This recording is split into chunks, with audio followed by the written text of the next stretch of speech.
بسم الله الرحمن الرحيم.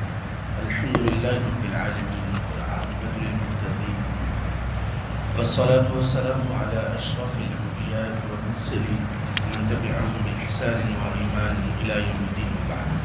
سورة البقرة آية 140. أعوذ بالله من الشيطان الرجيم. أم تقولون إن إبراهيم وإسماعيل وإسحاق ويعقوب والأسباط كانوا هودا أو نصارى قل أأنتم أعلم أم الله أم تقولون یا تم یہ کہتے ہو کہ بلا شبہ ابراہیم، اسماعیل، اسحاق اور یعقوب اور جو اولاد ہیں ان کی کانوا ھودا و نصارا، کیا یہ یہودی تھے یا نصرانی تھے؟ یعنی کیا تم یہ بات کہتے ہو کہ ابراہیم، اسماعیل اور اس کے بعد جو ان کی اولاد ہے اور اس اولاد میں جو انبیاء آئے، کیا وہ یہودی یا نصرانی تھے؟ قل اانتم اعلم ام اللہ، تو آپ کہہ دیجئے کہ کیا تم بہتر جانتے ہو یا اللہ بہتر جانتے ہیں؟ اس لیے کہ یہود و نصارہ ایک تو پیچھے گزر چکا کہ وہ یہ کہا کرتے تھے کہ یہودی یا نصرانی بنو گے تو تب ہدایت پاؤ، اور اس سے پہلے ہم یہ بھی پڑھ چکے کہ وہ یہ بھی کہا کرتے تھے کہ یہود و نصارہ کے سوا کوئی بھی جنت میں داخل نہیں ہوگا۔ دو باتیں ہوگی۔ تیسری بات وہ یہ بھی کرتے تھے کہ ہم دین ابراہیمی پر ہیں، ہم ملت ابراہیم علیہ السلام پر ہیں، تو وہ اپنی طرف منسوب کیا کرتے تھے یہودیت کو اور نصرانیت۔ اس کا جواب اللہ تعالیٰ نے سورہ آل عمران میں یہ دیا، وَمَا أُنزِلَتِ التَّوْرَاةُ وَالْإِنْجِيلُ إِلَّا مِن بَعْدِهِ، کہ تم لوگ ابراہیم علیہ السلام کو اپنی طرف منسوب کرتے ہو، اپنا بنانے کی کوشش کرتے ہو، تمہیں کیا اس بات کا اندازہ اور یہ اتنی عقل نہیں ہے کہ تورات اور انجیل تو ابراہیم علیہ السلام کے بعد نازل ہوئی؟ جب ابراہیم علیہ السلام دنیا سے چلے گئے، اس کے عرصہ کے بعد، مدت کے بعد تورات اور انجیل نازل ہوئی۔ جب اس سے پہلے ابراہیم علیہ السلام جا چکے تو پھر بتاؤ کہ کیسے ابراہیم علیہ السلام یہودی یا نصرانی ہوئی؟ تو یہ ہسٹوریکل ایک چیز قرآن کریم نے ان کے سامنے رکھی، ایک فیکٹ اور ایک حقیقت تاریخی، ان کو صرف شرعی دلیل کے ذریعے سے قائل نہیں کیا، بلکہ ایک تاریخی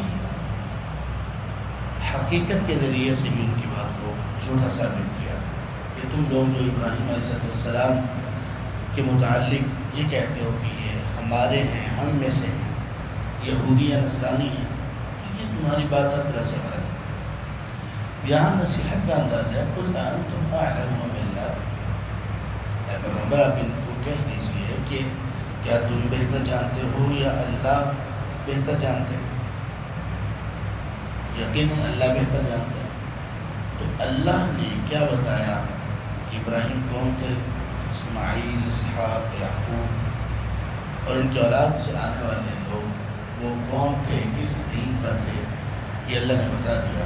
اور وہ دین تھا دین اسلام، اور وہ ملت تھی ملت ابراہیم، اور یہ تمام لوگ حنیف تھے، حنیف، یکسو ہو کر اللہ کی عبادت کرنے والے، اللہ کی عبادت میں کسی اور چیز کو، کسی بھی مجبوری کو حائل نہ کرنے والے۔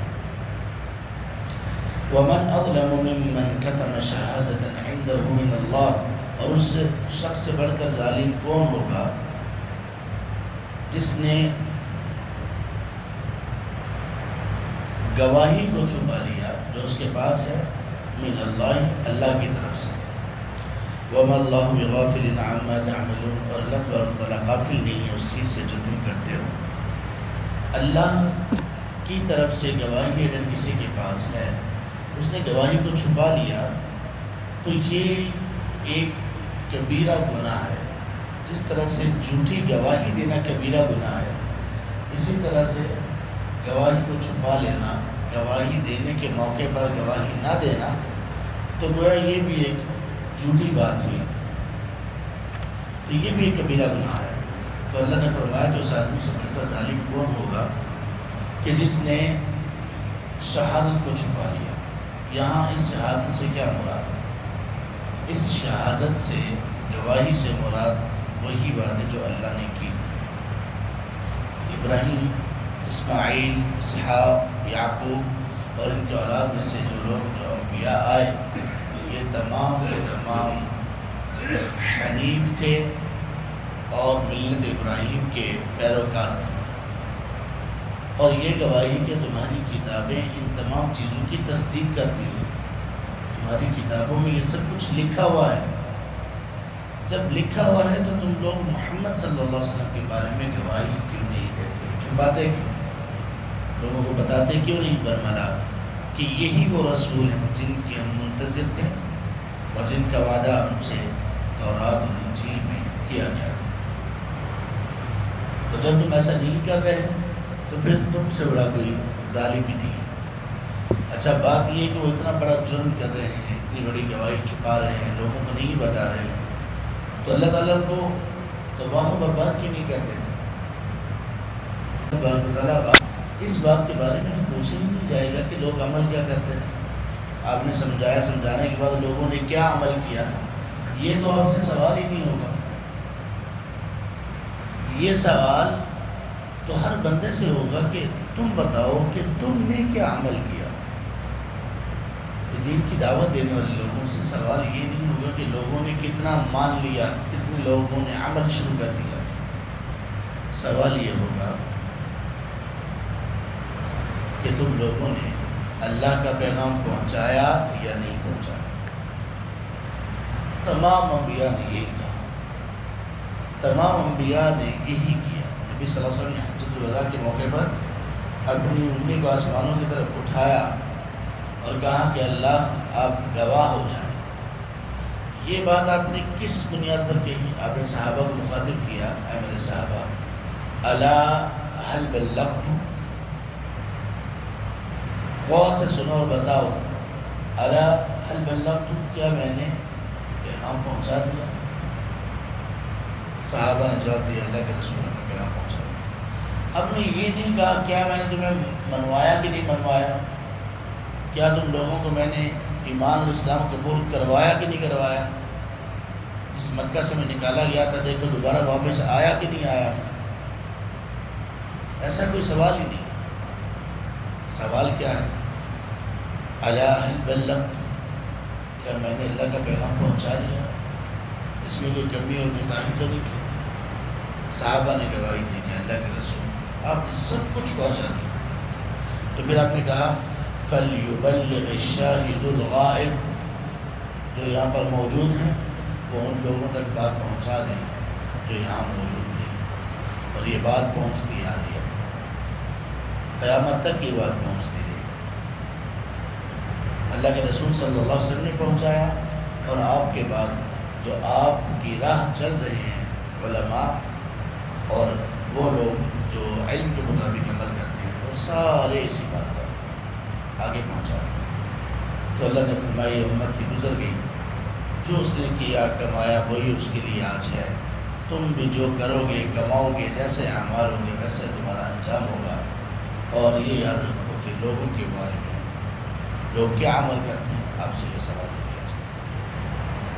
اللہ تبارک تعالیٰ نے معاف فرمائے، ہماری لغزشوں اور تعاونوں سے اللہ تبارک تعالیٰ درگزر فرمائے، اور اللہ تبارک تعالیٰ ہمیں اپنی توفیق اور اپنی رحمت سے جنت الفردوس کے ورثاء میں شامل کر دیں۔ آمین یا رب العالمین۔ سبحانک اللہم و بحمدک، اشہد ان لا الہ الا انت، استغفرک و اتوب